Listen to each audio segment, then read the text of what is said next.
Hello there. We need to cut foreign aid and spend the money on defence, says Brexiteer Tory MP Jacob Rees-Mogg.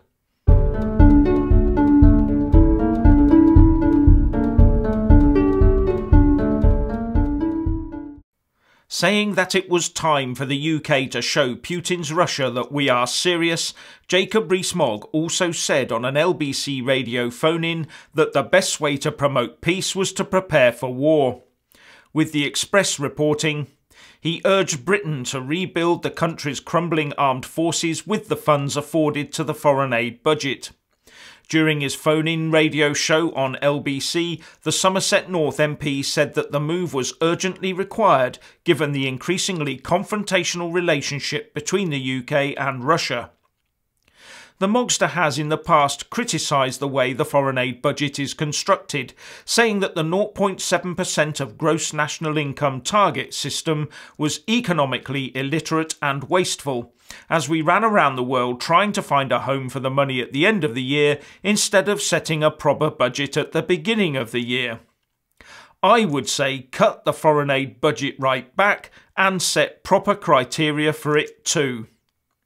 But one of Rees-Mogg's colleagues, and also a Brexiteer, John Redwood, said in his diary today that although we should look at how aid was spent, this Parliament would not want to repeal the 0.7% aid target, so it is important to look at how it is spent.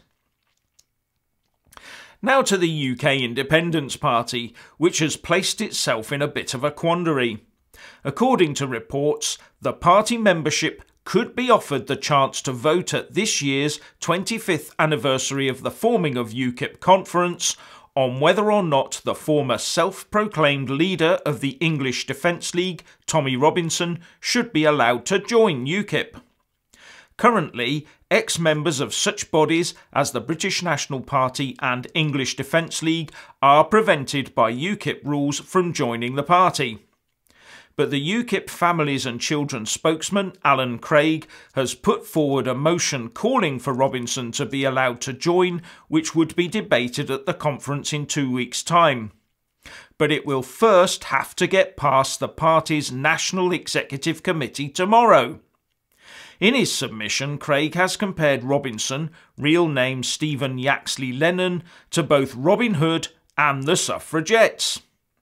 Alan Craig's proposal has been seconded by Rhys Coombs, the Deputy Chairman of UKIP's youth wing, Young Independents.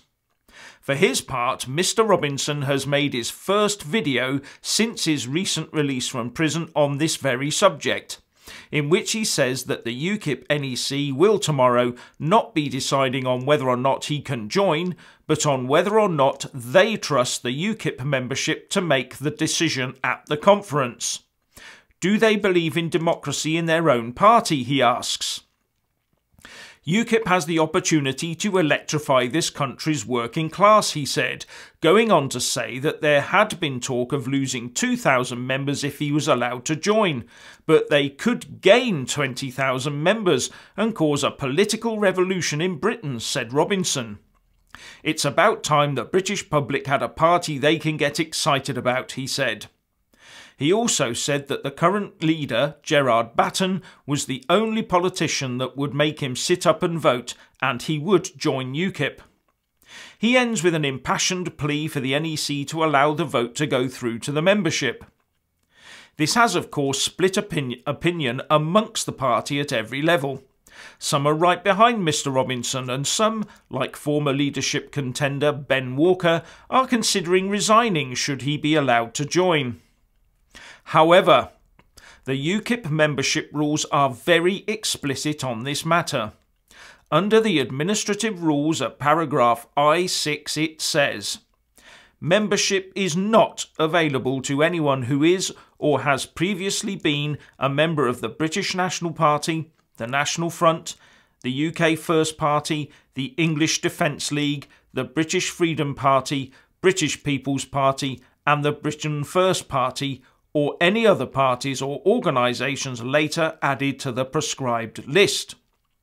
Any applications made from people who are or have been members of these organisations will be refused, and any subscriptions collected will be refunded. By making an application for membership, the applicant certifies that he is not and has never been a member of either of these parties. So, if my reading of the situation is correct, the NEC has no choice other than to refuse permission for the motion to be put to the conference, as the vote could be challenged through the courts by disgruntled members. The first step must be to change the rulebook. That, after all, is the proper democratic route, is it not? If we make rules, we must all abide by them with no exceptions, and if the rules are wrong, change them via the proper process. Otherwise, you may as well just throw the rulebook in the bin. So my message is, don't be surprised if the NEC refuses permission for this motion to be put before conference. But don't blame them either. They are as constrained by the rules as anyone else in the party is. Moving on. The EU just loves spending your money, doesn't it? In June, the EU Parliament spent £800,000 on replacing TV sets in the offices of its MEPs, reports Guido Fawkes. Now there are 751 MEPs, so that would make it just over £1,000 to supply and install each set. Now to the interesting part. The huge 43-inch sets are too big and placed too near to the viewer in their offices. So the EU Parliament tech team has emailed MEPs saying that they will move the sets if asked or replace them with smaller ones. Wonder what they'll do with all the ones they collect in after replacing them. So, please let us all know what you think by leaving a comment below. Thank you for watching.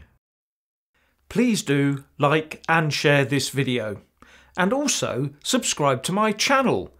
And when subscribing, please do remember to press on the little bell next to the subscribe button.